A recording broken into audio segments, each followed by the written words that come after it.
Mu gihe shampiyona y'isi y'amagare yo 2025 iri kubera i Kigali mu Rwanda, isi yose hanze amaso biri kubera mu mihanda y'u Rwagasabo, inkuru zabaye nyinshi mu itangazamakuru hirya no hino mu isi hose. Abihugu byinshi by'Iburayi na Amerika bikomeje kwitonganya byibaza ukuntu shampiyona yo ku rwego rw'isi nk'iyi ngiyi y'amagare nini kuruta izindi iri kubera ku mugabane wa Afurika, by'umwihariko mu gihugu cy'u Rwanda.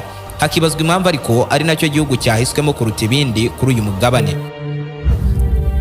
Iri rushanwa rya shampiyona y'isi y'amagare y'ibihumbi 2025 ryaciye ibintu hirya no hino mu isi hose. Ryajemo sakiriro kuva umunsi Repubulika Iharanira Demokarasi ya Kongo ryatangaje ko nta mukinnyi wabo w'amagare uzaryitabira, ngo nta gare ryabo bashaka ko rizanyongerwa mu gihugu cy'umwanzi w'ibihe byose wa Repubulika Iharanira Demokarasi ya Kongo. Ati ntitwasangirira ku meza amwe n'umwanzi wacu u Rwanda icyo byadusaba cyose. Uwo akaba Perezida Felix Antoine Tshisekedi wa Repubulika Iharanira Demokarasi ya Kongo. Gusa ariko nubwo ari muri byatunguwe no kubona inshuti ze za hafi z'akadasohoka z'Ababiligi zo zamaze kohereza abakinnyi babo mu mujyi wa Kigali mu Rwanda ngo bitabire iri siganwa. Ubyumve neza ko ku munsi wa mbere w'isiganwa Perezida wa Repubulika Iharanira Demokarasi ya Kongo yababajwe bikomeye no kubona amashusho kuri internet agaragaza Ababiligi bari mu mihanda y'i Kigali mu Rwanda bishimye, babyina, banezerewe, bavuga ko u Rwanda rutekanye kuruta uko barubwiwe na leta y'iwabo. Ibi byatumye leta y'i Kinshasa yijundika Ababiligi kuko yari iziko byanga bikunda Umubirigi atasusunutse amazuru mu Rwanda nyuma y'umubano ibihugu byombi bifitanye. Gusa ariko burya Ababiligi bari bafite plan B. Sibazi yaho gusa burya bari barateguye ukuntu iri rushanwa bagomba kurihagarika rikiri hagati, ndetse bagakora ibishoboka byose ngo basebye u Rwanda nk'igihugu kidashoboye rugasebera ku ruhando mpuzamahanga. Ibaze ko ku munsi wa mbere wa shampiyona y'isi y'amagare hari ku cyumweru tariki 21 mu bagabo uwegukanye iri rushanwa mu gusiganwa n'igihe no Umubirigi witwa Remco. Ibyashimishije Ababiligi bose bari mu gihugu cy'u Rwanda bazamura amabendera y'Ububirigi mu Rwanda.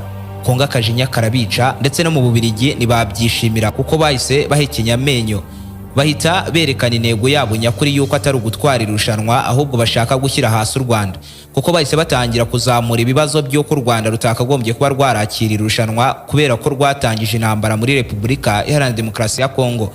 Bati muribuka ko Uburusiya bwakuye mu marushanwa n'imikino yose y'Iburayi nk'igihano kuko batangije intambara muri Ukraine. Bati none kuki mwirengagije ko u Rwanda ruri kurwana muri Repubulika Iharanira Demokarasi ya Kongo none rukaba ruri kwakira shampiyona nk'iyi ikomeye ku rwego mpuzamahanga?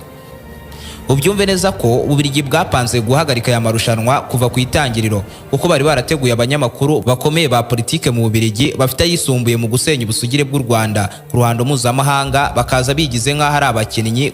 Gusa ariko ibi ubutasi bw'u Rwanda bwabivumbuye rugikubita, bahita bahagarika ku kibuga cy'indege abari bigize abakinnyi kandi ari abanyamakuru bangirwa kwinjira mu ndege igana mu gihugu cy'u Rwanda. Maze rero Ababiligi barakanura koko batangira gutangaza inkuru ku Rwanda rwangiye itangazamakuru kwinjira mu gihugu ngo batangaze ko byifashe mu irushanwa rya shampiyona y'isi y'amagare.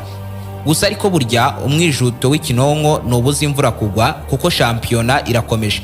Ahubwo se byifashe bite muri iri siganwa ryateje Ababiligi na Repubulika ya Demokarasi ya Kongo uburakari bwenda kubamena umutwe?